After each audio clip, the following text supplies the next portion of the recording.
Shalom Bapak Ibu Saudara sekalian. Saya masih belum mendengar semangatnya. Dan jiwa-jiwa yang rindu pasti datang ke tempat ini dengan penuh sukacita. Shalom. Shalom Tuhan. Kita berikan tepuk tangan yang luar biasa. Saya sungguh bersukacita ya kita semua bisa berkumpul kembali di tempat ini. Jika bukan karena kasih karunia Tuhan, tidak mungkin Bapak Ibu. Ketika kita beroleh kesehatan hari ini, kita bisa datang ke tempat ini. Semua hanya karena kasih kemurahan Tuhan. Amin. Mari saat ini kita mau bersama-sama bahwa hati kita mau datang pada Tuhan. Saya ajak kita semua untuk menundukkan kepala, kita mau berdoa bersama-sama. Tuhan Yesus, Allah yang kami sembah, kami bersyukur Tuhan untuk kasih setiamu dalam kehidupan kami. Kami bersyukur Engkau Allah yang sungguh baik Tuhan. Kalau kami boleh ada hari ini, semuanya karena izin Tuhan, semuanya karena perkenanan Tuhan. Saat ini kami datang Tuhan, mungkin kami membawa setiap beban pergumulan kami Tuhan, kami mau bawa kepada Engkau Tuhan Yesus. Kami rindu seperti seekor rusa yang merindukan aliran air sungai Tuhan. Jiwa kami pun rindu, Kau menyegarkan jiwa kami. Terima kasih Tuhan Yesus. Saat ini kami mau datang Tuhan. Haleluya Yesus Tuhan. Mari bawa setiap ucapan syukur kita kepada Tuhan. Terima kasih Tuhan. Haleluya.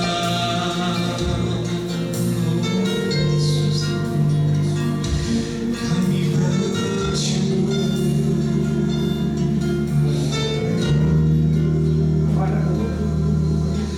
Seperti rusa rindu sungaimu, jiwaku rindu Engkau. Kaulah Tuhan hasrat hatiku, ku rindu menyembahmu. Seperti rusa, seperti rusa itu sungaimu, jiwaku rindu Engkau. Kaulah Tuhan hasrat hatiku, ku rindu menyembahmu. Sebab Kaulah Tuhan. Kekuatan dan perisaiku kepadamu, Rohku berserah. Kaulah Tuhan hasrat hatiku, ku rindu menyembahmu.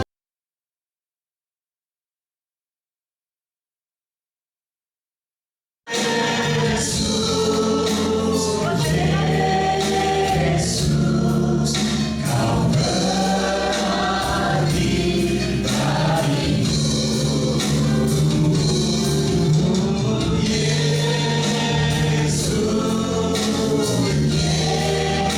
Yesus, Kau segalanya hatiku.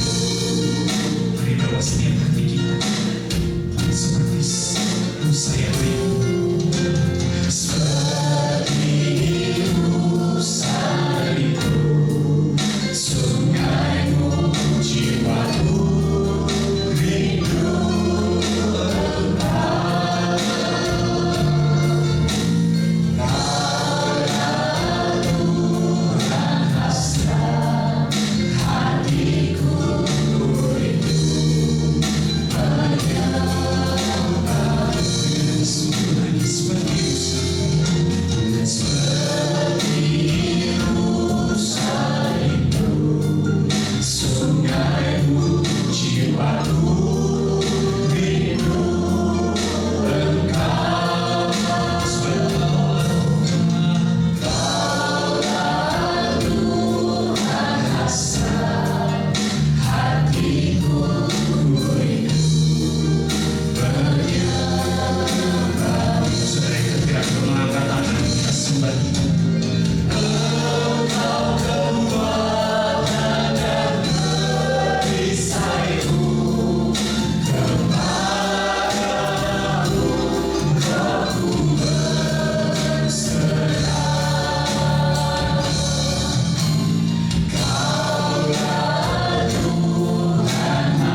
Kami menyadari kelemahan kami, Tuhan Yesus. Mungkin saat ini kami datang dengan hati yang kering. Mungkin saat ini tanah hati kami, Tuhan, bagai tanah yang tandus. Tapi kami percaya ketika kami mengizinkan Engkau, Tuhan, berkarya dalam hidup kami, Kau yang akan membasahi tanah hati kami, Tuhan, sehingga menjadi tanah yang subur. Terima kasih, Tuhan. Mari kita semua mau mengingat kembali kebaikan Tuhan. Kita mau jadikan Dia yang utama, Bapak Ibu. Kita mau tinggalkan segala ego kita. Kita kembali berfokus kepada Dia. Jadikan Dia yang utama dalam hidup kita. Haleluya Yesus. Haleluya Yesus. Terima kasih Tuhan Yesus. Haleluya. Yang terutama di dalam hidup ini meninggikan nama Yesus. Yang terutama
Tuhan sudah pimpin kita dalam doa.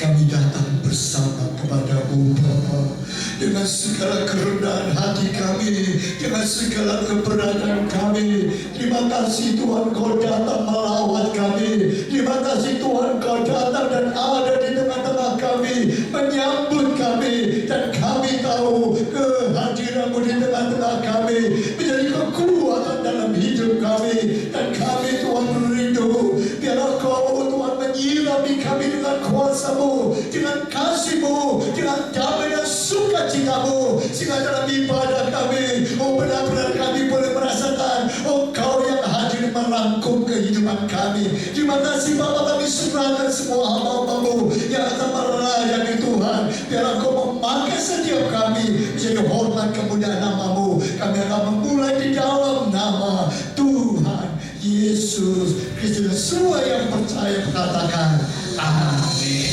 Masih tetap berdiri Bapak Ibu. Saat ini saya mau melihat tangan-tangan yang melambai. Kalau Bapak Ibu hari ini datang dengan penuh sukacita, bersama dengan saya kita lambaikan tangannya. Haleluya, kasih tepuk tangan buat Tuhan kita. Yes. Ya, kita mau belajar di bulan ini, kita belajar, kita mau jadikan Tuhan sebagai satu-satunya yang terutama dalam hidup kita. Amin. Karena ketika kita mengizinkan Dia untuk pimpin hidup kita tidak akan pernah sama lagi. Amin. Hidupku takkan salah.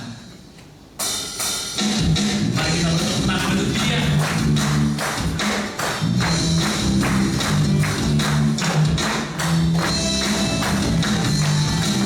Yes, Tuhan.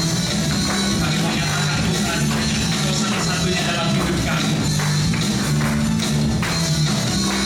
Bersama dengan saya kita katakan, Kaulah satu-satunya sumber dari segalanya, sumber dari segalanya.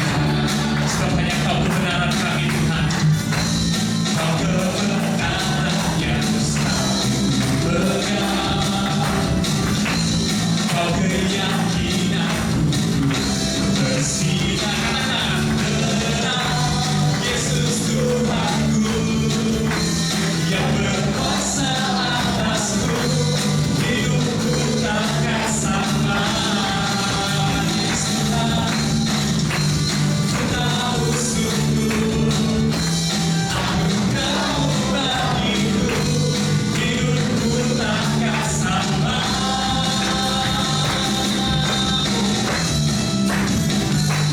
Hanya Engkau satu-satunya Tuhan.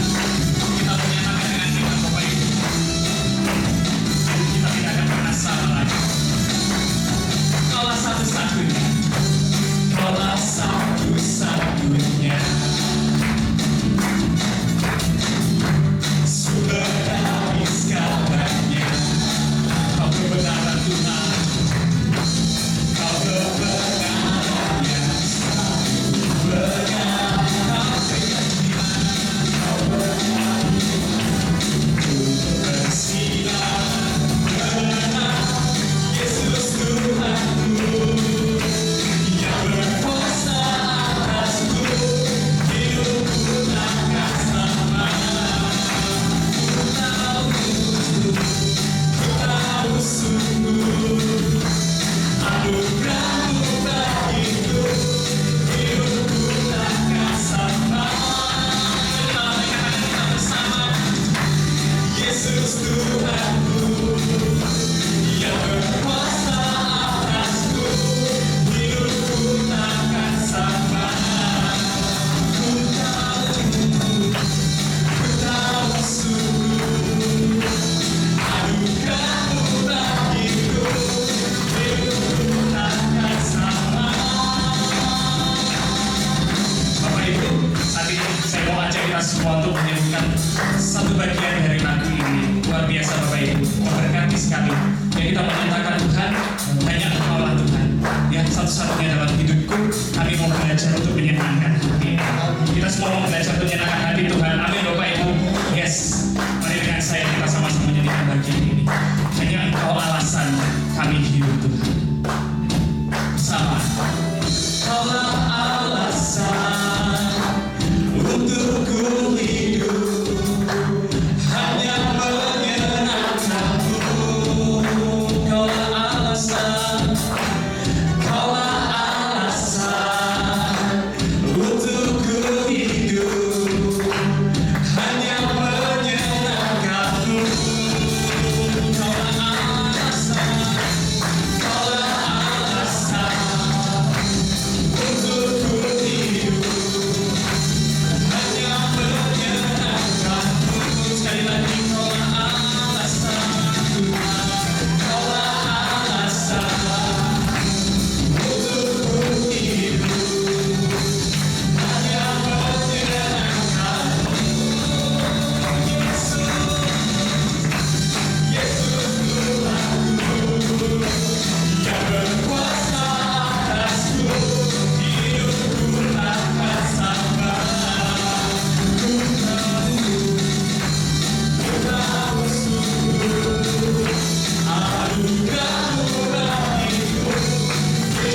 Puji nama Tuhan.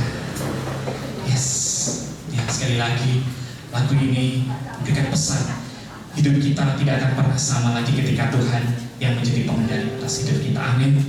Yes, mari saat ini saya mau undang kita semua. Kita akan mendengarkan kebenaran firman Tuhan. Mari kita mau siapkan hati kita bagaikan tanah yang subur yang siap ditanami, sehingga bisa bertumbuh dan berbuah lebat. Kita menyatakan, Tuhan Engkau begitu baik dalam hidup kami. Engkaulah segalanya Tuhan dalam hidup kami. Yesus.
sepanjang umur hidup kami. Sebab inilah pengakuan hati kami yang terdalam bahwa Engkaulah segala-galanya bagi kami ya Tuhan. Engkaulah segala-galanya bagi kami ya Tuhan. Sebab sungguh sebelum kami mengucapkan bahwa Engkau adalah segala-galanya bagi kami Tuhan, Engkau dulu terlebih dahulu, Engkau yang telah menebus kami, Engkau yang telah mengampuni setiap dosa kami, bahkan Engkau yang telah mengangkat kami menjadi anak-anak Allah yang hidup. Terima kasih untuk pengorbanan Yesus Kristus Tuhan yang telah Kau berikan bagi kami. Dan sebab itu saat ini ketika kami akan mendengar firman-Mu Tuhan, biarlah kami boleh menangkap apa yang menjadi isi hati-Mu bagi kami Tuhan. Berbicaralah secara bebas di tengah-tengah kami, bekerjalah secara bebas ya Roh Kudus. Urapi mulut kita bibir hamba-Mu, dan urapi untuk setiap kami akan mendengarkan firman-Mu.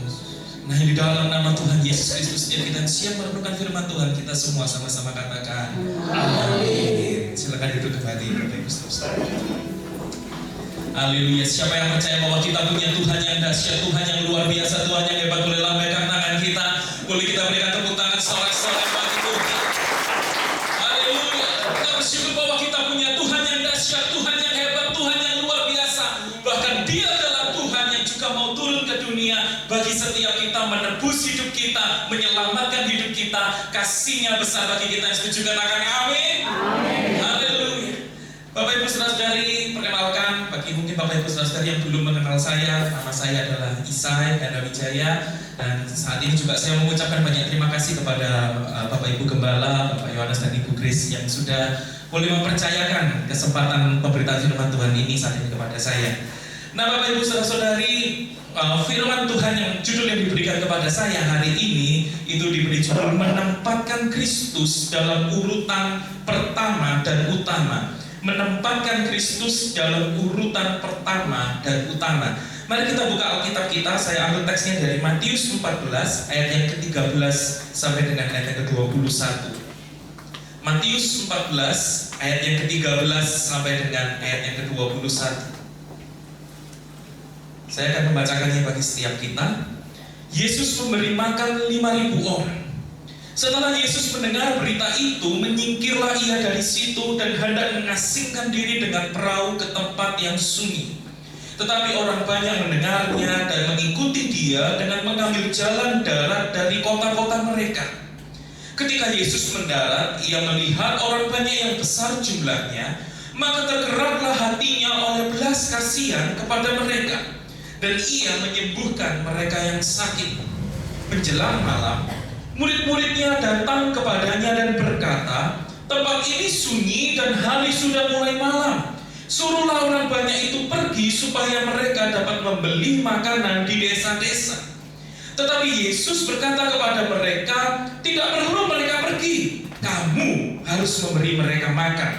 Jawab mereka, yang ada pada kami di sini hanya 5 roti dan 2 ikan. Yesus berkata, bawalah kemari kepadaku. Lalu disuruhnya orang banyak itu duduk di rumput, dan setelah diambilnya 5 roti dan 2 ikan itu, Yesus menengadah ke langit dan mengucap berkat, lalu memecah-mecahkan roti itu dan memberikannya kepada murid-muridnya. Lalu murid-muridnya membagi-bagikannya kepada orang banyak, dan mereka semua makan sampai kenyang. Kemudian orang mengumpulkan potongan-potongan roti yang sisa, 12 bakul penuh. Yang ikut makan kira-kira 5.000 laki-laki, tidak termasuk perempuan dan anak-anak. Nah, Bapak Ibu Saudara-saudari, berbicara mengenai firman Tuhan yang diberi judul pada hari ini, menempatkan Kristus dalam urutan yang pertama dan yang utama.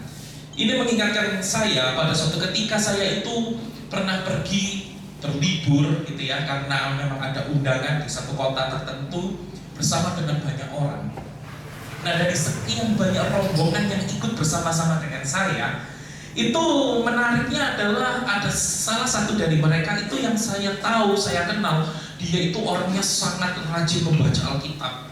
Bahkan dia mendorong orang lain itu untuk, ayo baca Alkitab dari Kejadian sampai Wahyu, Kejadian sampai Wahyu, gitu ya. Diulang-ulang terus, gitu, urut terus. Bahkan Dia ini juga yang terkenal, saya tahu di keluarganya sering mengadakan mesbah keluarga, tiap malam mau tidur kumpul bersama, berdoa bersama. Nah, kemudian bahkan dia juga beberapa kali mengajak saya ikut retret tertentu, begitu ya. Ayo, ini ada retret tertentu, ikutlah, gitu ya. Nah, tetapi yang mengagetkan saya, mengejutkan saya apa Bapak Ibu Saudara-saudari? Bahwa pada waktu kami menginap bersama-sama itu, kami menginap di sebuah apartemen yang ada kamar-kamarnya, beberapa kamar begitu ya, sehingga kami jadi satu unit begitu di apartemen itu. Dan itu adalah pada waktu hari Sabtu kami menginap sampai ke minggunya check out begitu ya. Nah, yang mengejutkan kami adalah pada waktu hari Minggu kami semua itu sudah mau berangkat ke gereja. Jadi memang tidak di kota Malang begitu ya, di kota tertentu, di kota itu kami mencari gereja dan kami akan berangkat ke gereja. Loh, ternyata orang yang saya kenal begitu cinta membaca Alkitab, orang yang suka mendorong ikut retret, suka ikut mengadakan mesbah keluarga itu, ternyata malah nggak ke gereja. Loh, kita sudah cek, ayo berangkat ke gereja.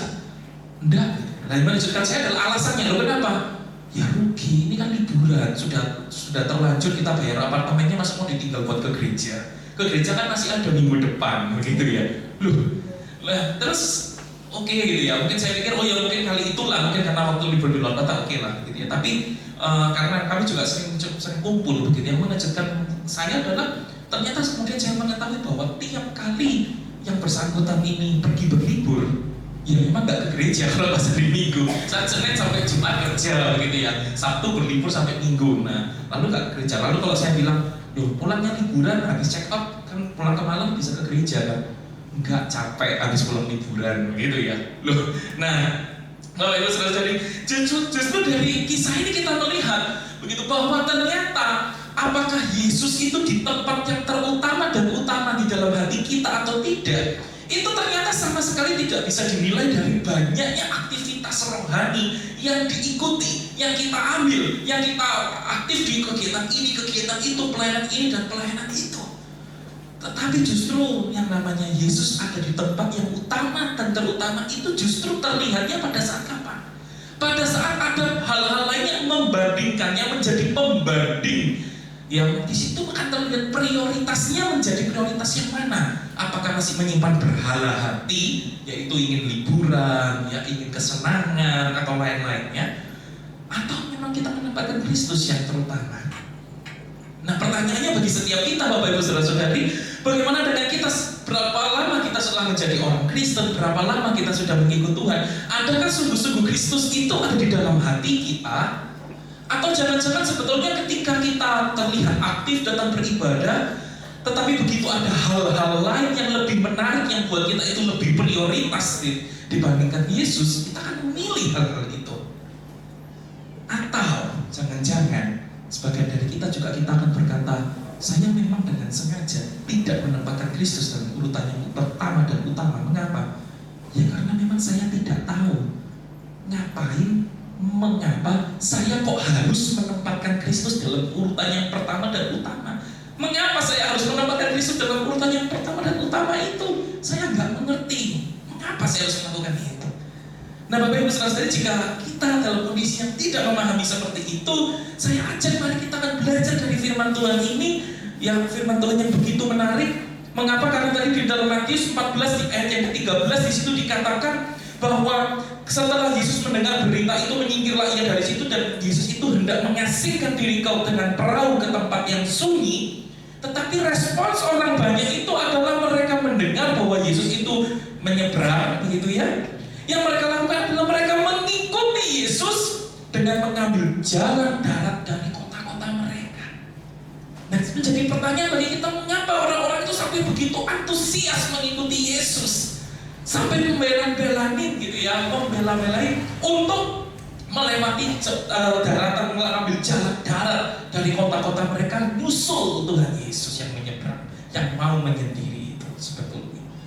Nah, kita akan belajar dari sini, mengapa kita harus mengutamakan Yesus, mengapa kita harus menempatkan Kristus dalam urutan yang pertama dan yang utama. Kita akan belajar dari teks ini, Bapak Ibu Saudara-saudari. Nah, yang pertama yang ingin saya bagikan bagi kita, Bapak Ibu Saudara-saudari, mengapa kita harus menempatkan Kristus dalam urutan yang pertama dan yang utama adalah Karena Yesus adalah Tuhan yang maha kuasa. Boleh sama-sama katakan maha kuasa? 2, 3. Maha kuasa. Karena Yesus adalah Tuhan yang maha kuasa. Nah, Bapak Ibu Saudara-saudari, kalau Bapak Ibu Saudara-saudari melihat teks ini di ayat 13 sampai dengan ayat 14, itu isinya kan narasinya penulis Matius. Matius menceritakan ceritanya seperti ini, seperti itu. Ayat 15 sampai dengan ayat 18 itu isinya percakapan antara para murid dan Yesus. Lalu ayat 19 sampai dengan ayat 21 kembali kepada narasi, Matius menceritakan seperti ini dan seperti itu. Nah, sebab itu saya ingin di dalam poin yang pertama ini kita akan fokus pada percakapan yang terlebih dahulu. Sebab itu kita akan lihat dari ayat yang ke-15 sampai dengan ayat yang ke-18 terlebih dahulu, Bapak Ibu Saudara-saudara. Di ayat yang ke-15 di situ dikatakan, ini masuk ke dalam percakapannya, bagaimana ini menunjukkan kemahakuasaan Tuhan Yesus. Di situ dikatakan menjelang malam, murid-murid Tuhan Yesus itu datang dan berkata kepada Yesus, tempat ini sunyi dan hari sudah mulai malam, suruhlah orang banyak itu pergi supaya mereka dapat membeli makanan di desa-desa. Nah, Bapak Ibu Saudara-saudari, di sini kita melihat di satu sisi memang para murid ini sangat mengerti Yesus ya. Yesus itu kan tujuannya mau menyeberang itu mau ngapain? Mau menyendiri, mengasingkan diri. Ketemu orang banyak. Lah ini sudah mau larut malam, tujuannya para murid baik. Tuhan Yesus, ini sudah malam, gitu ya. Orang-orang itu suruh balik deh, gitu, supaya tujuan Tuhan Yesus yang pertama tadi ingin menyendiri bisa tercapai. Tetapi itu di satu sisi. Di sisi yang lain itu menimbulkan masalah. Mengapa? Karena jumlah mereka begitu banyak. Kita tahu dikatakan di dalam teks ini itu ada 5.000 itu baru laki-lakinya saja. Nah, belum yang perempuan dan belum anak-anak. Di desa-desa yang di dekat situ, di dekat-dekat situ, desa-desa situ, mana ada yang bisa menyiapkan makanan untuk 5.000 orang lebih. Bahkan itu sudah menjelang malam, tempatnya sunyi menjelang malam lagi. Mana ada ya kalau kita mau mengadakan pesta pernikahan saja, untuk banyak orang kita sudah siapkan dari jauh-jauh hari. Nah, ini tiba-tiba mendadak 5.000 orang lebih semua disuruh pergi ke desa-desa itu, ya tidak ada yang menyiapkan untuk makanan sebegitu banyaknya orang. Nah, kemudian di ayat yang ke-16 di situ dikatakan, tetapi Yesus berkata kepada mereka. Jadi ketika masalah itu timbul, ya ada problem yang timbul, Yesus memberikan solusinya. Tapi solusinya menarik, dikatakan tidak perlu mereka pergi, kamu harus memberi mereka makan. Nah, Bapak Ibu Saudara-saudari, di sini kita melihat bahwa sebetulnya biasanya pada masa itu guru-guru itu kan ini guru dan para murid ya. Jadi Yesus sebagai guru dengan para murid ini mengajar, gitu ya, menyembuhkan banyak orang yang 5.000 orang yang kumpul itu. Nah, para murid, para guru pada waktu itu memang biasanya tidak bertanggung jawab untuk harus memberi para muridnya makan. Kalau pas lagi ngajar, aku bertanggung jawab kasih makan. Sebab itu jarang guru itu kasih makan kepada para muridnya, gitu ya. Malah sebaliknya, kalau para murid itu bisa mengundang gurunya makan, tetapi yang Yesus lakukan saat itu, dia justru mengambil posisi sebagai tuan rumah yang menjamu tamu-tamunya makan. Malah Tuhan Yesus menjamu makan, dan kita tahu setelah itu dia mengambil roti, mengucap berkat, membaca-bacakannya. Memang itu mengambil gaya sebagai seorang kepala rumah tangga yang menaikkan syukur, mengucapkan syukur atas makanan yang ada. Dan dari sini kita melihat, berarti sebetulnya Yesus mau menyadarkan para murid dan orang-orang yang ada di situ bahwa sesungguhnya Yesus inilah tuan rumah yang sejati atas dunia ini. Karena setelah itu kita tahu makanan itu disediakan oleh Tuhan Yesus, bukan kepala-kepala rumah tangga. Ini kepala rumah tangga yang sesungguhnya, tuan rumah yang sesungguhnya atas seluruh dunia itu adalah Yesus itu sendiri. Nah, dan ini kita lihat di dalam ayat 17 dan 18 semakin ditegaskan dengan mengatakan seperti ini. Jawab para murid, yang ada pada kami di sini hanya 5 roti dan 2 ikan. Yesus berkata, bawalah kemari kepadaku. Nah, ini menarik. Kenapa teks ini menarik? Saya ajak Bapak Ibu Saudara-saudari, media mungkin boleh bantu. Kita akan membuka sedikit 2 Raja-Raja pasal 4 ayat yang ke-42 sampai 44. Sedikit kita akan melihat Bapak Ibu Saudara-saudari, 2 Raja-Raja pasal 4 ayat yang ke-42 sampai dengan 44. Nah, di situ dikatakan datanglah seorang dari Baal Salisa dengan membawa bagi abdi Allah roti hulu hasil. Dia membawa roti, yaitu berapa? 20 roti jelai serta gandum baru dalam sebuah kantong. Hanya ada 20 roti. Lalu berkatalah Elisa, mirip kayak Tuhan Yesus ya, berilah itu kepada orang-orang ini supaya mereka makan. Tetapi pelayannya itu berkata, bagaimana aku dapat menghidangkan ini di depan 100 orang? Cuma ada 20, ini untuk memberi makan 100 orang. Jawabnya, berikanlah kepada orang-orang itu supaya mereka makan. Sebab beginilah firman Tuhan. Yang jadi acuannya Elisa pada waktu itu adalah firman Tuhan. Karena firman Tuhan berkata, orang akan makan, bahkan ada sisanya. Persis ya kayak kejadian 5 roti 2 ikan ini, ada sisanya 12 bakul. Lalu dihidangkannya di depan mereka, maka makanlah mereka dan ada sisanya sesuai dengan firman Tuhan. Jika di dalam dua raja-raja ini yang menjadi kekuatan Elisa adalah firman Tuhan, berdasarkan firman Tuhan mereka akan makan kenyang dan ada sisa.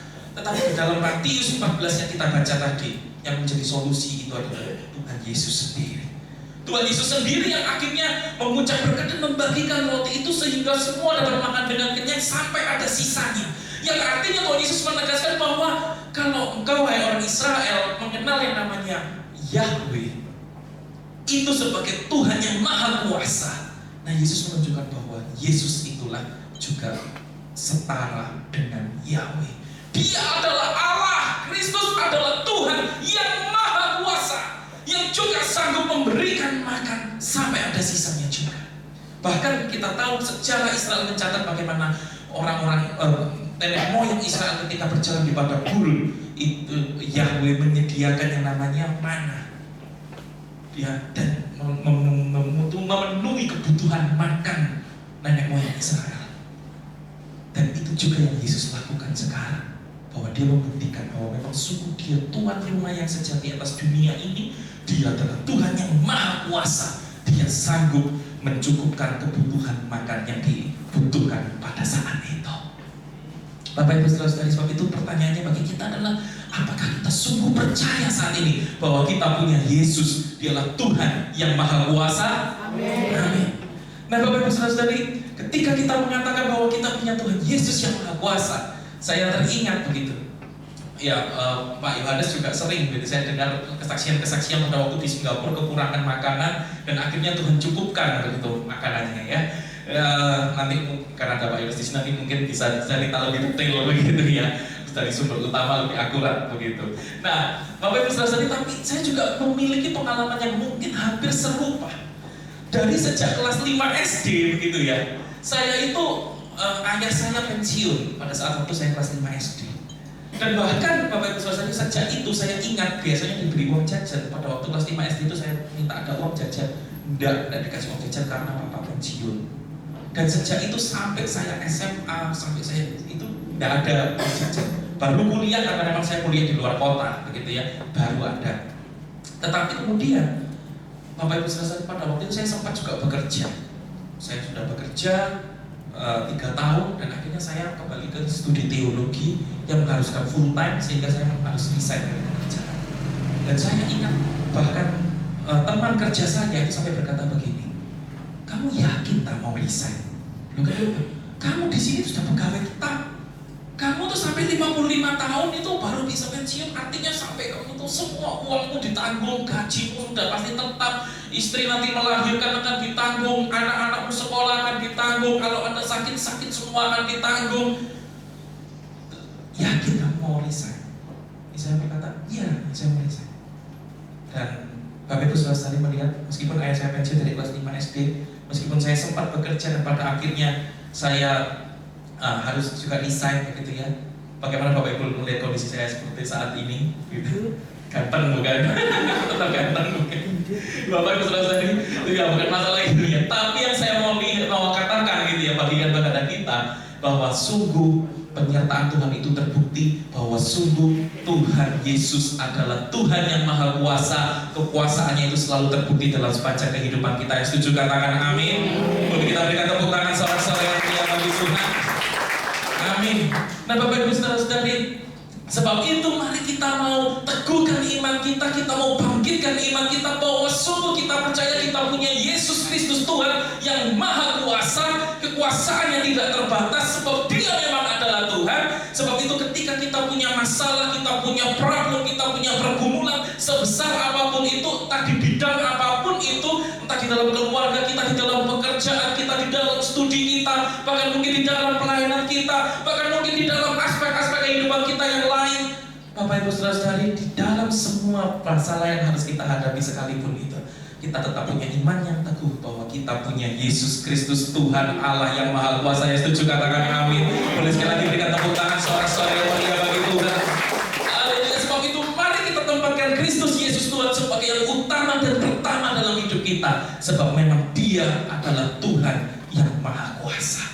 Tetapi yang kedua, Bapak Ibu Saudara-saudari, yang bisa kita pelajari dari teks ini, bukan hanya Yesus Kristus Tuhan ditunjukkan sebagai Tuhan yang maha kuasa, tetapi bahwa yang kedua, kita perlu menempatkan Kristus Yesus sebagai yang utama dan terutama, karena Yesus adalah Tuhan yang maha kasih. Boleh sama-sama katakan maha kasih, 2, 3. Maha kasih, maha kasih.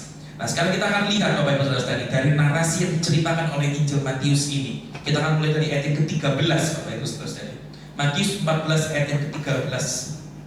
Di situ dikatakan, setelah Yesus mendengar berita itu, menyingkirlah ia dari situ dan hendak mengasingkan diri dengan perahu ke tempat yang sunyi. Ya, Yesus naik perahu tujuannya untuk mengasingkan diri. Tetapi ternyata di luar dugaan orang banyak itu mendengarnya dan mengikuti Yesus dengan mengambil jalan darat dari kota-kota mereka. Nah, yang menarik adalah ayat 14, begitu dikatakan ketika Yesus mendarat, Ia melihat orang banyak yang besar jumlahnya. Jadi bayangkan ya, Yesus ekspektasinya bayangannya, wah aku mau menyeberang untuk menyendiri. Ternyata begitu sampai, loh ada orang banyak yang besar jumlahnya. Nah yang menarik sampai di titik ini, Tuhan Yesus tidak lalu berkata, tunggu sebentar ya, saya masih mau menyendiri dulu, tolong minggir dulu, besok ketemu lagi, begitu ya, besok ketemu lagi, atau mungkin nanti tunggu 1 jam lah, saya menyendiri dulu, begitu ya, nanti ketemu lagi. Enggak, saudara-saudari. Tetapi yang terjadi adalah di situ di ayat 14 dikatakan, maka tergeraklah hati Yesus itu oleh belas kasihan kepada mereka. Belas kasihan ini sering kali dicatat di dalam Alkitab menjadi respons umum Yesus ketika begitu Dia melihat orang banyak. Begitu ada orang banyak, ada orang mengalami kebutuhan, ada orang yang memiliki pergumulan, yang respons umum Yesus lakukan adalah Dia tergerak hatinya oleh belas kasihan. Dari dalam dirinya keluar sebuah perasaan belas kasihan. Dan di situ ditunjukkan dengan cara Ia menyembuhkan mereka yang sakit. Nah Bapak Ibu Saudara-saudari, jadi begitu Tuhan Yesus ada rasa belas kasihan itu muncul ketika menghadapi orang banyak, Yesus menyembuhkan mereka yang sakit. Tetapi pertanyaannya, apakah belas kasihan itu berhenti sampai situ? Karena sebetulnya sampai situ ceritanya bisa berhenti, stop, selesai. Tetapi kita tahu ternyata tidak berhenti sampai situ. Belas kasihan Tuhan Yesus itu kemudian ditunjukkan dalam bentuk apa? Yesus memberi mereka makan ketika mereka lapar, di saat dimana seharusnya Yesus sudah tidak perlu bertanggung jawab lagi untuk memberi mereka makan selayaknya guru-guru pada umumnya, tetapi Yesus tetap memberi mereka makan. Bahkan kemudian dicatat, kita melihat di dalam ayat yang ke-20 dan 21, Matius 14 ayat yang ke-20 dan 21. Di situ dikatakan, dan mereka semuanya makan sampai kenyang. Katakan kenyang sama-sama, 2, 3. Kenyang. Artinya mereka sampai merasa puas. Dan kemudian orang mengumpulkan potongan-potongan roti yang sisa, masih ada sisa 12-40 menu. Belas kasihan Yesus diteruskan, ditunjukkan. Dan bahkan di ayat 21 di situ dikatakan yang ikut makan kira-kira 5.000 laki-laki, tidak termasuk perempuan dan anak-anak. Memang Matius seperti pada orang-orang Yahudi pada biasanya yang dicatat lebih banyak ke laki-lakinya. Dia tidak punya catatan yang spesifik berapa jumlah perempuan dan jumlah anak-anaknya. Tetapi mengapa tetap sekalipun dia tidak punya jumlah tentang perempuan dan anak, dia tahunya jumlah tentang laki-laki, itu pun tetap dia catatkan. Mengapa dia tetap mencatatkan itu? Dia justru ingin menunjukkan bahwa kuasa Yesus yang besar itu ditunjukkan, dilimpahkan, belas kasihannya itu ditunjukkan, dilimpahkan bagi begitu banyak orang. Ketika ada ribuan orang yang menghadapi pergumulan, permasalahan, butuh makan, kelaparan seperti itu, Yesus tidak langsung kemudian meninggalkan mereka dan lepas tanggung jawab begitu saja. Di dalam kuasanya yang besar, dia menunjukkan belas kasihan kepada ribuan orang itu. Nah, Bapak Ibu Saudara-saudari, di sini kita melihat perbandingan antara Yesus dan para murid. Ketika para murid melihat adanya masalah di depan mereka, harus memberi makan sebegitu banyaknya orang, sudahlah lebih baik pergi saja ke desa-desa. Dan di sini kami cuma ada 5 roti 2 ikan. Mereka hanya fokus pada masalah. Tetapi Yesus juga bukan fokus pada besarnya masalah. Yesus justru fokus pada besarnya kuasanya dan dilimpahkannya belas kasihan itu dalam kekuasaannya yang besar itu. Artinya kita punya Tuhan yang bukan hanya saja maha kuasa, tetapi di dalam kemahakuasaannya dia juga maha kasih. Dia juga memberikan belas kasihannya. Dan ternyata kalau kita melihat belas kasihan Yesus bukan saja hanya ditunjukkan melalui dia menyembuhkan yang sakit. Belas kasihan Yesus bukan hanya saja ditunjukkan melalui dia memberi makan ketika mereka lapar. Tetapi kemudian kita lihat sekarang fokus di ayat yang ke-19. Ayat yang ke-19. Lalu disuruhnya orang banyak itu duduk di rumput. Dan setelah diambilnya 5 roti dan 2 ikan itu, Yesus menengadah ke langit dan mengucap berkat, lalu memecah-mecahkan roti itu. Di mana ada catatan ikan? Yesus menengadah ke langit, mengucap berkat, memecah-mecahkan roti yang dipecah-pecahkan. Dan dengan sengaja catatan bagian ikan itu dihilangkan dan memberikannya kepada murid-muridnya, lalu membagi-bagikannya kepada orang. Bapak Ibu Saudara-saudari, mungkin pada waktu itu orang banyak tidak mengerti apa yang sedang Yesus lakukan. Bahkan mungkin para murid-murid sendiri tidak mengerti apa yang sebenarnya Yesus sedang lakukan. Tetapi bagi kita semua pembaca Injil Matius hari ini, kita mengerti bahwa menengadah ke langit, mengucap berkat, yang mengambil menengadah ke langit, mengucap berkat, memecah-mecahkannya, memberikannya. Itu polanya apa Bapak Ibu Saudara-saudari? Perjamuan kudus. Betul sekali. Yang akhirnya ini menjadi sebuah tanda ke depan bahwa memang Yesus bukan saja dalam belas kasih itu juga menyembuhkan mereka yang sakit, bukan saja dengan memberi mereka makan, tetapi lebih dari itu, Yesus itu akan memberikan dirinya sendiri dipecah-pecahkan untuk menebus mereka yang punya kebutuhan yang paling utama, yaitu pengampunan akan dosa, untuk sungguh hubungan relasi mereka boleh dipulihkan kembali dengan Allah. Nah Bapak Ibu Saudara-saudari, ketika kita akan menikmati perjamuan kudus, bersekutu dalam persekutuan tubuh dan darah Kristus hari ini, adakah kita juga mau menerima itu sebagai bentuk belas kasihan Allah yang begitu besar bagi kita? Kalau kita bergumul dalam kehidupan sehari-hari tentang sakit penyakit kita, dan kita boleh mengalami bagaimana kita boleh sembuh dari sakit penyakit kita selama kita hidup, kita tahu itu pemeliharaan Tuhan, itu kasihnya Tuhan, itu belas kasihannya Tuhan. Kalau kita bisa makan setiap harinya, kita tahu itu juga merupakan belas kasihan Tuhan. Itu adalah bentuk bagaimana Tuhan adalah Tuhan yang berkasih. Tetapi lebih daripada itu semua, Yesus bahkan memberikan tubuh yang pecah-pecah bagi kita, untuk menebus kita yang berdosa, untuk memberikan kita pengampunan dosa, membebaskan kita dari murka Allah, dan mengangkat kita menjadi anak-anak Allah. Siapa yang bersyukur bahwa kita adalah anak-anak Allah? Bolehlah kita memberikan tangan kita, boleh kita sekali lagi berikan tepuk tangan sorak-sorak yang meriah bagi Tuhan. Haleluya. Dan Bapak Ibu Saudara-saudari, sebab itu mari kita bersyukur bahwa belas kasihan Tuhan sungguh lengkap, komplit adanya. Baik kebutuhan sehari-hari kita sampai kebutuhan pada hidup kekal kita, semuanya itu telah Tuhan jamin Tuhan selesaikan. Nah Bapak Ibu Saudara-saudari, saya teringat begitu ya, ketika ada seorang hamba Tuhan yang menyampaikan kesaksiannya, karena beliau ini aslinya bukan orang Kristen, tetapi kemudian akhirnya beliau ini mengambil langkah menjadi seorang Kristen. Dia masuk sekolah teologi, dan ternyata waktu dia mengambil sekolah teologi, dia ditangkap oleh orang-orang dari agamanya yang lama, dan kemudian dia harus dijebloskan ke penjara. Nah dia itu cerita, Bapak Ibu Saudara, di penjara itu tidak enak. Semua kebutuhannya itu banyak yang kurang. Bahkan permasalahan yang paling utama saja, yang paling terlihatnya kecil, simple, tapi itu jadi masalah. Salah satu yang dia pergumulkan, dan orang-orang satu penjara yang satu sel dengan dia juga pergumulkan itu apa? Gak ada odol, begitu ya. Odol untuk sikat gigi gitu di penjara. Jadi sikat giginya ada, odolnya itu tidak ada. Dia berdoa ke Tuhan, tolong gitu ya. Istrinya kadang membesuk, ya kadang satu waktu tidak membesuk karena kesibukan dan lain sebagainya begitu ya. Tapi dia terus berdoa, tolong kan bagaimana ini biar nggak ada odol begitu ya. Nah satu ketika kemudian ada yang namanya satu orang begitu masuk ke sel itu, masuk ke penjara satu sel itu dengan bawa yang namanya kresek begitu.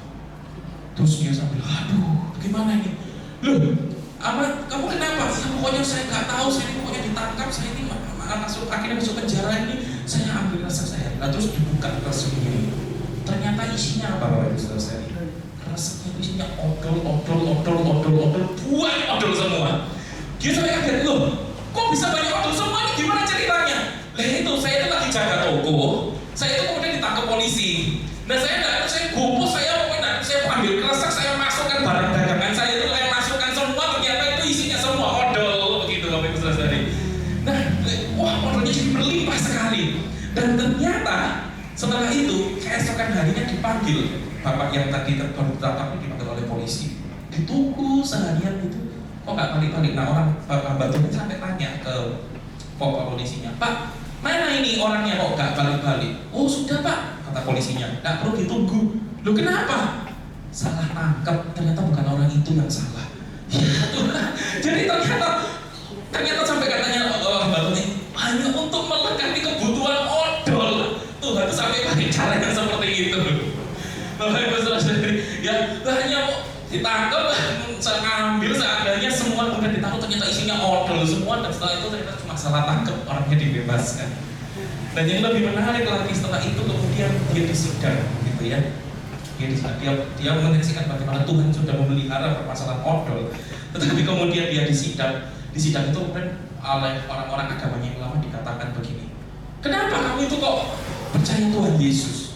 Dia bilang, karena saya baca Yohanes 1 ayat 1. Loh, apa isinya? Yohanes 1 ayat 1, coba ya, baca gitu ya, dibaca. Pada mulanya adalah firman, firman itu bersama-sama dengan Allah, dan firman itu adalah Allah. Polisinya orang dari agama yang lama itu bilang, nih saya buka ya, saya baca ini. Pada mulanya adalah firman, firman itu bersama-sama dengan Allah, dan firman itu adalah Allah. Loh, lihat saya sudah baca, saya gak jadi Kristen kan? Mana kamu kok bisa ngomongnya baca kok jadi Kristen? Bohong kamu ya. Nah, dia bilang gini, beda. Apa bedanya? Beda. Iya, apa bedanya? Bedanya saya orang pilihan, kamu bukan orang pilihan. Makanya saya baca itu, saya bisa jadi orang Kristen, saya percaya Tuhan Yesus. Kamu baca itu, kamu gak percaya Tuhan Yesus. Jadi karena kamu bukan orang pilihan begitu. Nah Bapak Ibu Saudara, dan akhirnya di sini kita melihat dia menyaksikan bagaimana Tuhan bukan hanya memelihara kehidupan, kebutuhan fisiknya, tetapi sampai kepada keselamatan pun Tuhan juga memelihara dia. Amin. Amin Bapak Ibu Saudara. Dan saya pikir itu juga akan hampir juga serupa begitu ya, ketika misalnya Bapak Ibu Saudara yang sudah menikah, seperti saya juga sudah menikah. Nah pada waktu dengan calon istri saya begitu ya, oh yang pertama dia memang dia mau PDKT sama saya, lu kok mau kan begitu ya, lu kok mau PDKT gitu ya. Setelah PDKT kemudian pacaran, ya mau gak jadi pacarku, lu kok mau pacaran begitu ya. Oh berarti memang dia ini beneran sayang sama aku gitu kan ya. Sampai nanti terus kemudian akhirnya bertunangan. Lu kok ya mau bertunangan? Oh berarti memang dia sayang sama aku kan begitu ya. Dia ajak PDKT mau, memang dia diajak berpacaran mau, bertunangan mau. Karena kita sudah tahu, ya karena saya juga sudah tahu, oh memang dia benar-benar menyayangi saya. Ya akhirnya kita bisa memutuskan menikah. Demikian juga dengan Tuhan Yesus, bukan? Dia bukan saja juga sudah membuktikan kasih-Nya melalui menyembuhkan mereka yang sakit. Dia juga membuktikan kasih-Nya dengan cara memberi mereka makan ketika mereka membutuhkan makan itu. Tapi juga lebih dari itu, dia membuktikan kasih-Nya dengan dia mati di atas salib bagi kita, menebus kita yang berdosa. Dan bukankah itu menjadi bukti bahwa Tuhan Yesus sangat menyayangi kita? Amin, Bapak Ibu Saudara. Boleh berikan tepuk tangan sekali lagi. Kita punya Tuhan Yesus yang menyayangi kita. Sebab itu Bapak Ibu Saudara, ketika kita mungkin merasa sendiri, mungkin kita adalah orang-orang yang sudah tidak mempunyai orang tua lagi, mungkin kita adalah orang-orang yang sudah tidak mempunyai pasangan hidup lagi, mungkin kita adalah orang-orang yang bahkan anak-anak kita sudah meninggalkan kita karena kesibukannya sendiri-sendiri. Di saat kita paling tersendiri sekalipun, kasih Tuhan tetap selalu ada bagi kita. Amin. Sebab itu Bapak Ibu Saudara, ketika kita bahkan juga merasa ditolak, ketika kita merasa orang lain rasanya kok tidak menyayangi aku, rasanya kok aku ini paling direndahkan, kok rasanya aku ini yang paling dibuang, di saat yang paling terpuruk seperti itu pun Tuhan Yesus tetap mencintai kita. Tuhan Yesus tetap menyayangi kita. Yang setuju katakan amin. Boleh berikan tepuk tangan sekali lagi saudara-saudara bagi Tuhan. Haleluya. Sebab itu Bapak Ibu Saudara-saudari, ini yang menjadi pembelajaran yang kita pelajari dari firman Tuhan pada pagi hari ini. Mengapa kita perlu menempatkan Kristus dalam urutan yang pertama dan yang utama? Adalah karena Yesus adalah Tuhan yang Maha Kuasa, dan karena Tuhan Yesus adalah Tuhan yang Maha Kasih. Saya undang pemusik dan tim ujian boleh maju. Bapak Ibu Saudara-saudari, jika orang banyak pada waktu itu mereka berbondong-bondong mengikuti Tuhan Yesus, ketika mereka tahu Yesus menyeberang, mereka bela-belain lewat jalur darat, mereka tetap menyusul Tuhan Yesus. Dan di situ mereka melihat, wah ternyata Yesus itu adalah Tuhan yang Maha Kuasa. Wah ternyata Tuhan Yesus adalah Tuhan yang Maha Kasih. Nah bagi kita sekarang yang sudah mengetahui semua, maukah kita sekarang menempatkan Kristus dalam urutan yang utama dan yang pertama? Sebab kita tahu kita punya Tuhan yang Maha Kuasa. Sebab kita tahu kita punya Tuhan yang Maha Kasih. Tuhan Yesus adalah Tuhan yang Maha Kuasa, dan Tuhan yang Maha Kuasa itulah yang mengasihi kita. Di saat ada banyak orang yang mungkin mau menolong hidup kita, tetapi tidak punya kemampuan, Yesus mau menolong kita dan dia punya kemampuan itu. Atau bahkan mungkin sebaliknya, ada orang yang punya kemampuan, tetapi ketika kita melihat kita ada pergumulan, ada problem, ada masalah, mereka tidak peduli dengan kita. Tapi kabar baiknya hari ini, Yesus dia punya kuasa itu, dan Yesus yang sama, dia mau memberikan belas kasihan bagi setiap kita. Sebab itu maukah kita datang ke dalam hadirat Tuhan, mengucapkan terima kasih kepada Tuhan Yesus, mengambil komitmen untuk sungguh Tuhan Yesus, aku mau menempatkan Engkau Kristus Tuhan sebagai Tuhan dan Juru Selamatku yang utama dan yang terutama di dalam hidupku. Mari kita tundukkan kepala kita masuk dalam hadirat Tuhan. Kita mau membawa seluruh hati kita, hidup kita, arahkan hati kita, hidup kita, pikiran kita semua dalam kebaikan Tuhan, kuasa Tuhan pada Kristus pribadi, Kristus itu. Bahkan ketika kita akan bersekutu dalam tubuh dan darah Kristus, sungguh-sungguh biarlah kita menerima itu sebagai bentuk belas kasihan Tuhan yang terlalu besar bagi setiap kita. Terima kasih Yesus, sebab Engkau sungguh berarti bagi kami Tuhan Yesus. Dalam setiap langkah hidup kami, Engkau begitu berarti bagi kami, Tuhan Yesus. Terima kasih, Tuhan Yesus. Terima kasih, Yesus.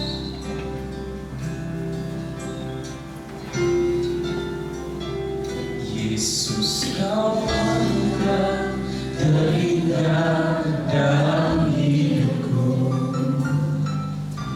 Kau sungguh berarti di setiap jalanku, dan anugerah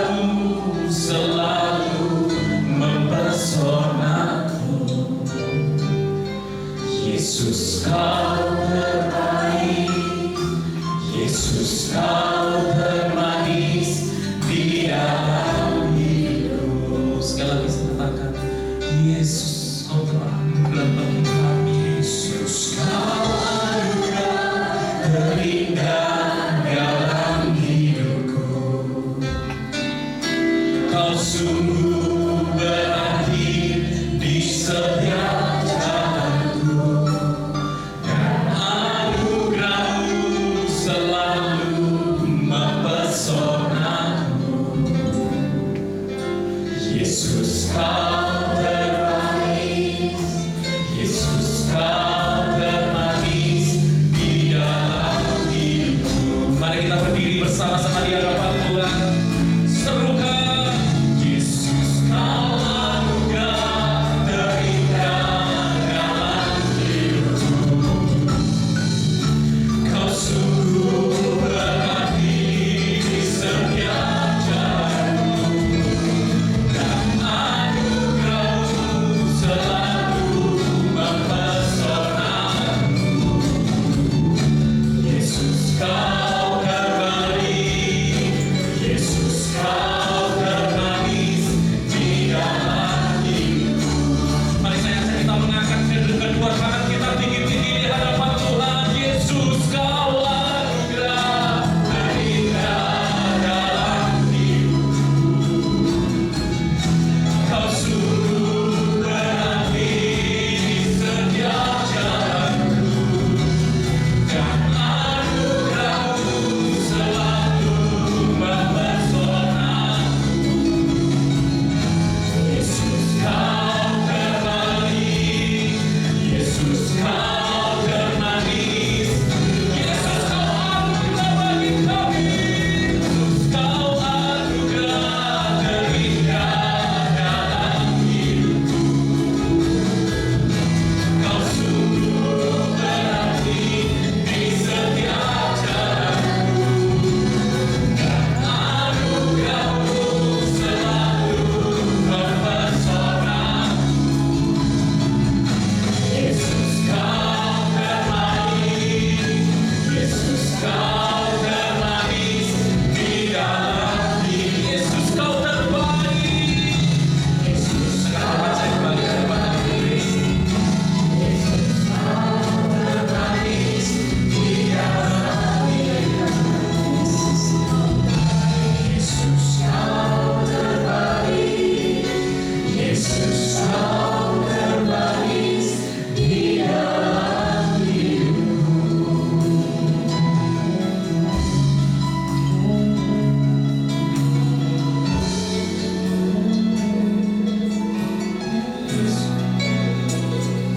Indah Tuhan, seperti lagu yang telah kami naikkan, Engkau adalah anugerah yang terindah dalam hidup kami. Engkau adalah pemberian yang terindah, yang termanis. Kalau dulu Tuhan sudah memecah-pecahkan roti untuk mencukupi kebutuhan orang banyak, Tuhan juga sudah menyerahkan hidupnya, memecah-pecahkan tubuh-Mu untuk keselamatan kami.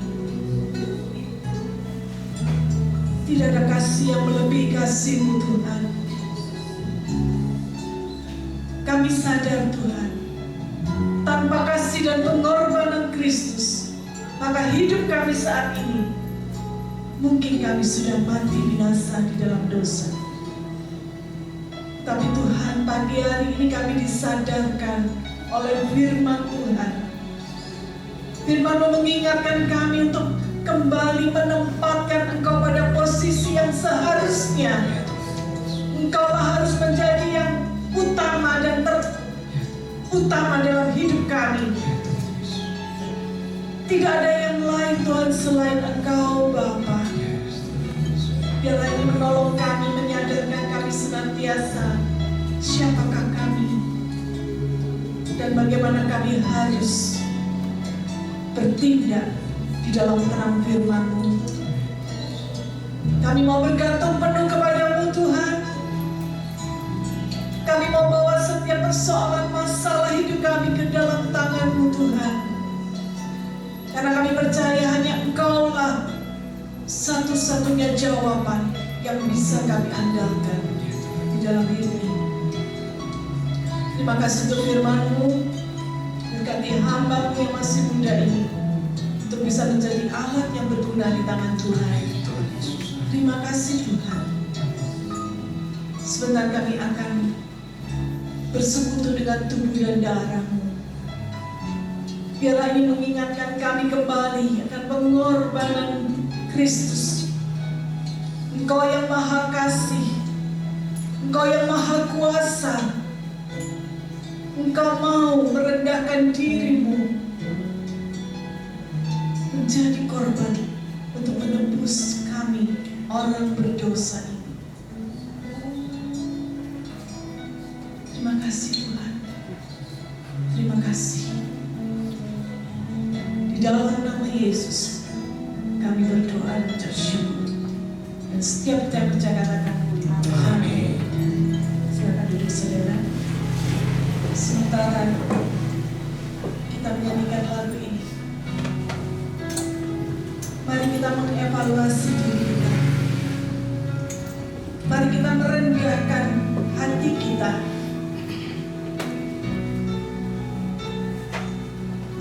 Kita naikkan permohonan kita di hadapan Tuhan. Di hadapan kita saat ini ada perjamuan kudus yang melambangkan tubuh dan darah Kristus. Saya tidak tahu apa yang menjadi kebutuhan saudara. Saya tahu apa yang menjadi kebutuhan saya. Tapi mari kita sama-sama serahkan semua ke dalam tangan Tuhan yang berkuasa. Ada penebusan dosa, ada jalan keluar yang Tuhan sediakan, asal kita mau percaya dan berharap pada-Nya.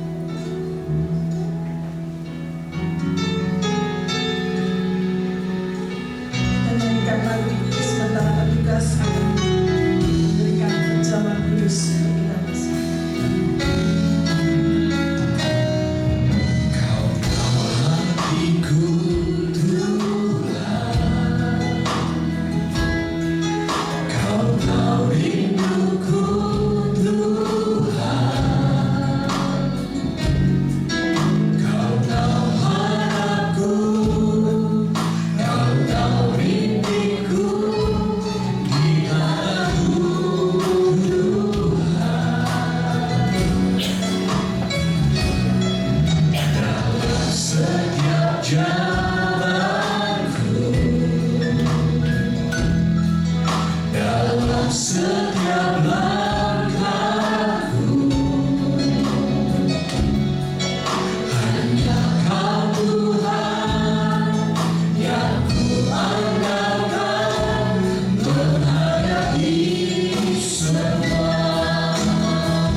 Yesus, Kau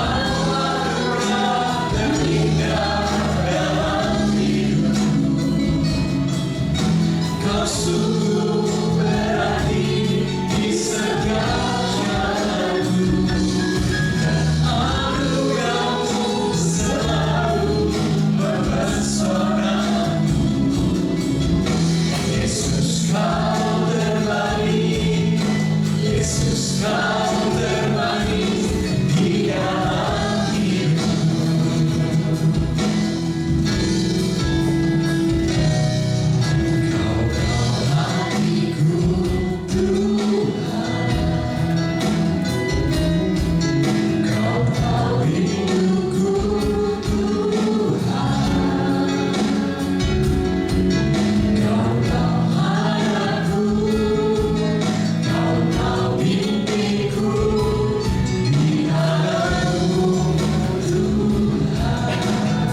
adalah perintah dari Tuhan kita sendiri. Sebagaimana yang dikatakannya kepada murid-muridnya, agar kita memperingati sengsaranya hingga ia datang kembali. Mari saudara, kita datang dengan kerendahan hati kita. Kita ambil perjamuan kudus ini dengan iman kepada Tuhan. Karena melalui sengsara Kristuslah kita diselamatkan, kita ditebus, kita menjadi miliknya. Tuhan mencukupkan segala kebutuhan kita sesuai dengan kehendak-Nya. Silakan saudara, kita siapkan hosti dan anggur ini. Kita siapkan hati kita agar kita boleh datang kepada Tuhan dengan penuh kerendahan.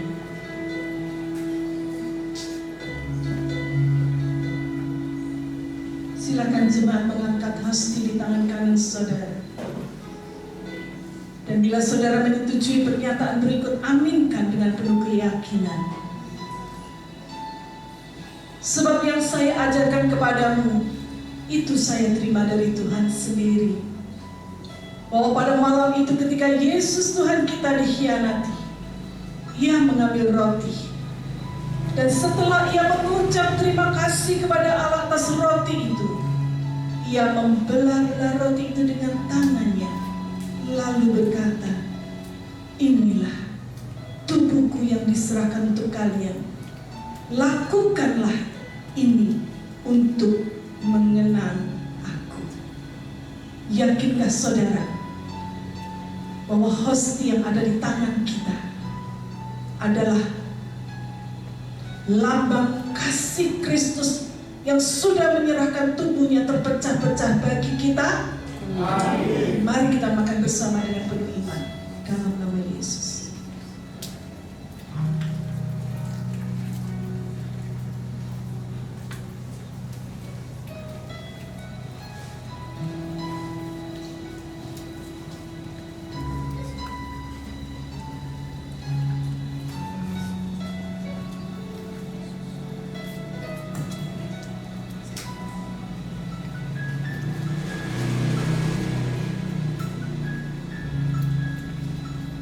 Silakan jemaat mengambil cawan dengan tangan kanan saudara. Dan bila saudara menyetujui pernyataan berikut, aminkan dengan penuh keyakinan. Begitu pula sehabis makan Ia mengambil piala anggur lalu berkata, "Anggur ini adalah perjanjian Allah yang baru, disahkan dengan darahku. Setiap kali kalian minum ini, lakukanlah ini untuk mengenang aku."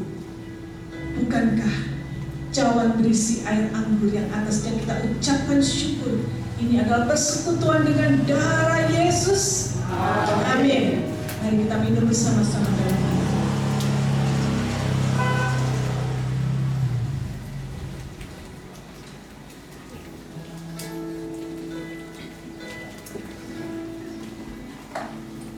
Angkat kedua tangan saudara sebagai ucapan terima kasih saudara kepada Tuhan.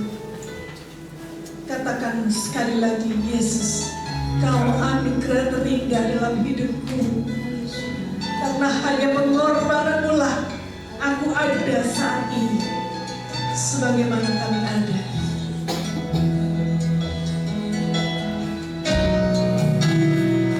Yesus, Kau anugerah terindah dalam hidupku. Kau sungguh di setiap jalanku, dan anugerah-Mu selalu mempesonaku.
kasih Tuhan.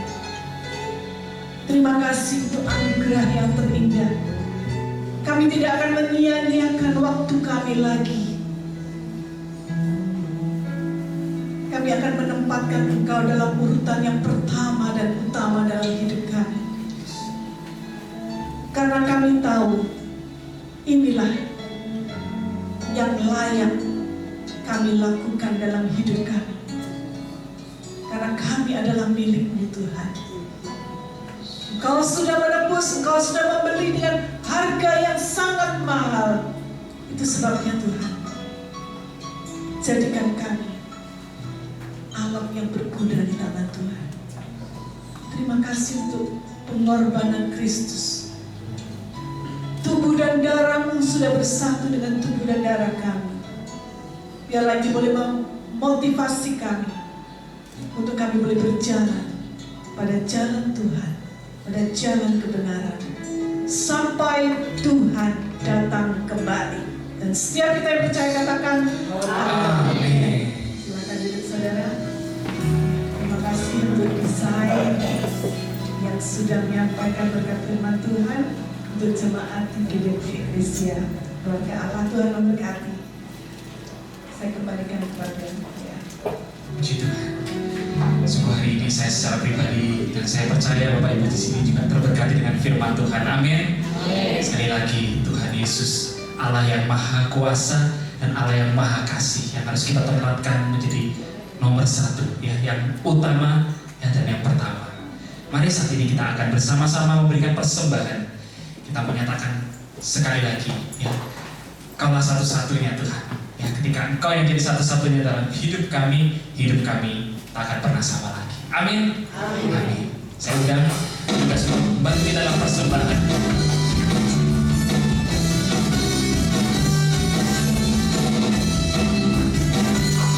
Bagi Bapak Ibu yang sudah memberikan persembahan bisa bagi untuk diri dengan saya. Kaulah satu-satunya sumber dari segalanya. Kau kebenaran yang selalu berpegang. Kau keyakinanku bersinar benar. Yesus Tuhanku yang berkuasa atasku, hidupku takkan sama. Ku tahu sungguh anugerah-Mu bagiku, hidupku takkan sama. Yes.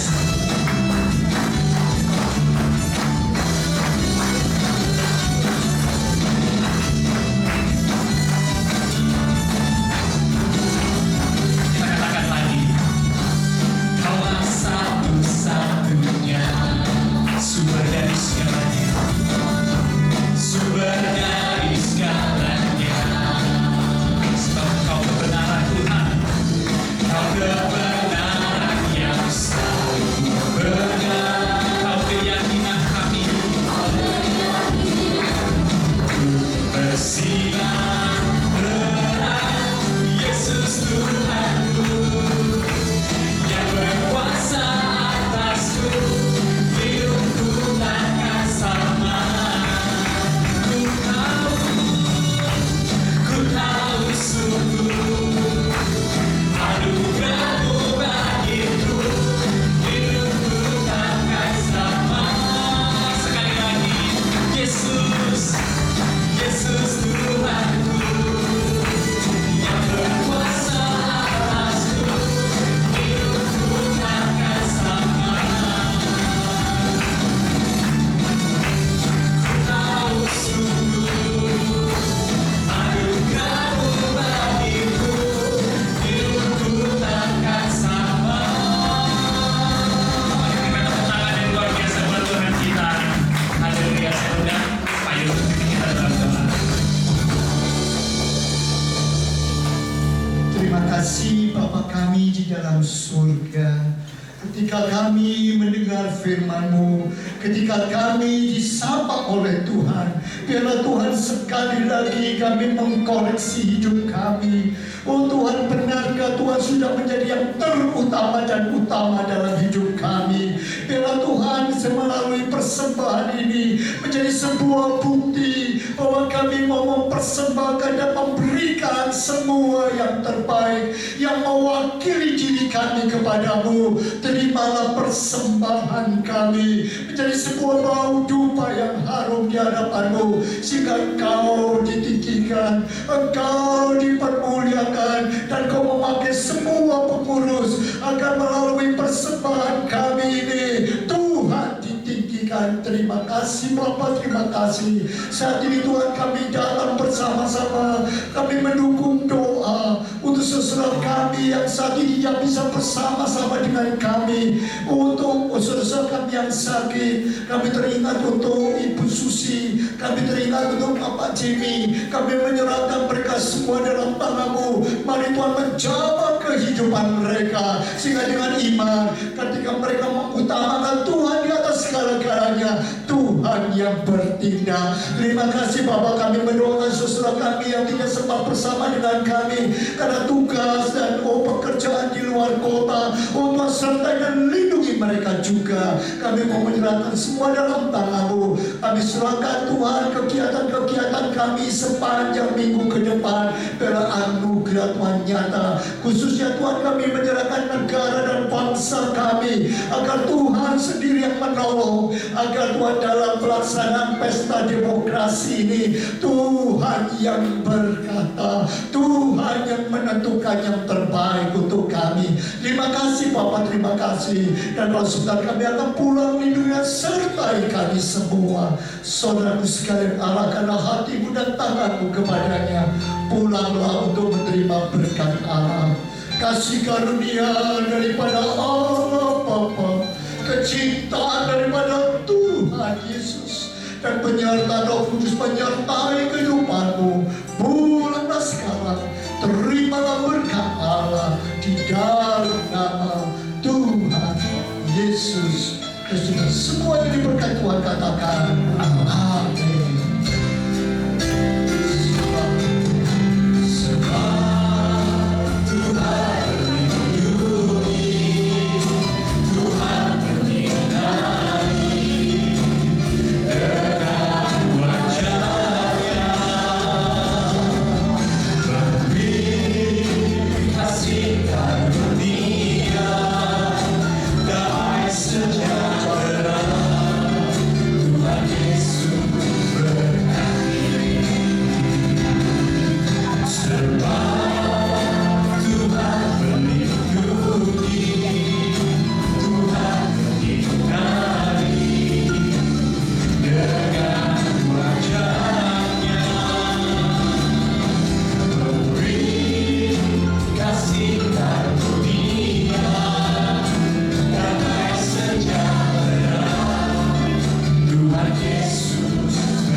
Merenungkan kebenaran firman Tuhan